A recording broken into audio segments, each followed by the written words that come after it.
Hey guys, so this is my part 2 of my opinions on what the government should do, change to tighten its belt and whatnot.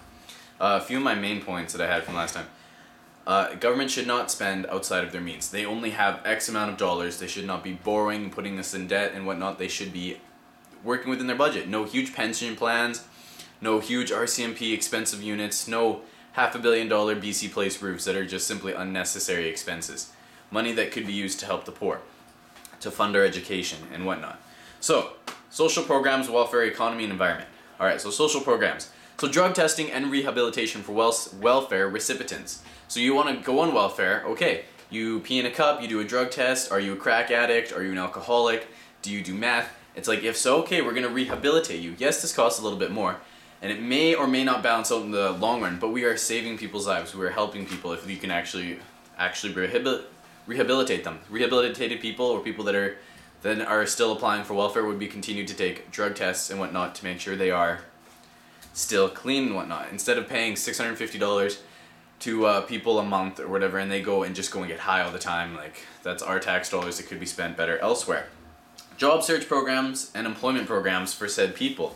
Employment opportunities, we have a few of them. There's actually quite a few in BC, where if you need a job or something, they can set you up with like a trial job, a day job, something to help you out to learn experience and to figure out what exactly you want to do or have a career in. Free secondary education. This is my favorite one because, as I said before, a smart society is usually like a safe society. A smart society is an upbuilding society. If we have intelligent people, we have people that don't want to go to war. We have people that go, well, looking at the current situation, I'm sure a diplomatic reason would be much better. Or, if I times this by that, I'm pretty sure that we could get to the moon much faster. Or if I figured out a way for us to breathe in space, or all kinds of crazy shit. Like, humans are extremely intelligent. If we teach people, society would progress we would pass our current selves by hundreds of years in just a matter of years if we were intelligent enough. If we taught. Now, psychiatric tests for all politicians. This is actually my favorite one. Checking for socio and psychopaths. So you would take a medical exam. Apparently, socio-psychopaths, they actually have something that's noticeably different in the brain, and you could identify them. They're basically manipulative con artists that usually end up getting into banks, businesses, corporations, government positions, because, hey, they can suck all of the money out of us, and then they play it off cool. Like, Mitt Romney, he's probably a psychopath. He wants to get in there, or a sociopath wants to get in there, give all his friends tax bonuses and whatnot. Harper, probably as well. Medical exams for all of these people and the ones currently in office to check if you are. If you are indeed, then you'll get medical treatment and you'll be removed from office. Say that you can't work this due to your medical condition. You have sane people in office. Well, sane is humanity. Anyway, environment and economy. So increase government grants for clean alternate energy instead of coal and oil.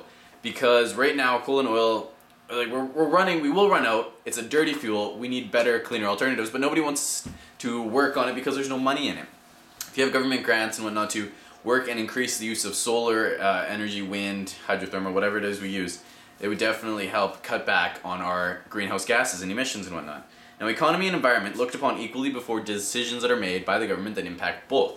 So instead of looking at the Keystone Pipeline that they're going to put out, or the pipeline that goes down to Texas, saying like, we can make a lot of money, we can employ a lot of people, to go, what are the environment repercussions if one of those pipes break? Let's see, we could be damaging the water or the ecosystem for millions of people had that pipe broke. So it's like, we better take a look at this, let's check that out, those kinds of things. All governments, corporations have independent research done before implementing costly procedures, products, or doing something that could cause environmental damage. Like, take the smart meters, for example. Now, this is another one of insider trading and not looking at the facts properly. Now, smart meters cost $1 billion to put in. Now, BC is rather strapped. BC Hydro is putting in smart meters for $1 billion. Seems kind of silly. These meters will help them gauge how much energy so they can send appropriate amount at a time, right? Well, the Liberals agreed to have them put these in, even though they could have health problems due to electromagnetic waves. Consistently, they send out every second. Like, or every couple seconds, they send out electromagnetic waves. You have a heart condition, or you don't like that, and it messes with your brain, you can't sleep, you get headaches, all these terrible things. They didn't do enough research into it. The research they did, they say, oh, they were fine, because they researched themselves. The Liberals have ex-Liberals and Liberal associates on a board that is putting, a corporation board that is putting in $100 million, or getting $100 million, to put in all of these smart meters, or some smart meters at least. So it's benefiting the Liberals, it's benefiting their associates and friends. That's no good. That wouldn't be allowed. It's what's the word? Interest, conflict of interest, right. Okay, public items remain so. BC Rail, BC Ferries, parks, waterways, public roads, all those things remain public. They don't get sold, they don't get traded, those are the people's, they remain the people's. Simple, done. An independent body for watching police and government, not the RCMP inspecting themselves, not the RCMP inspecting government which controls them and whatnot. Handling any investigations into abuses or powers of scandal. Abuses of power or scandal, sorry. My writing is hard to read. So there would be an independent unit that is not exactly above, but they can look into the government, they have access to everything they need to for their investigation, same with the police. They are not associated or they are not a government or an RCMP body. So they would have the ability to look in and without a biased opinion and be like, just justice, okay? You did this wrong, this is criminal, or this is the crime, this is the time, so on. So those are just a few of my propositions to what would happen for the government. That's kind of my personal view on it. Some people will likely disagree with me, I wouldn't doubt it. In fact, I just had an interesting conversation with somebody who disagreed greatly with me on free education. He said, who would pay for it? I'm like, dude, I pay $140 to have a year to have my garbage and recycling taken away.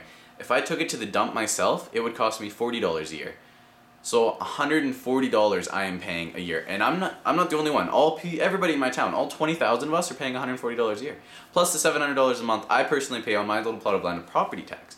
I am sure the government has more than enough money to pay university professors and to help fund colleges and universities for our education. I mean, you think about it. I pay $30, $40, $50, $60,000 to go to college. It's like how much of that money is going to pay the professor, how much of that money is going to help build the college so they can make it all grand and fancy and a great institute of learning, and how much of that is just going into people's pockets. It's like I'm sure the government would be able to work out so everyone gets fair pay.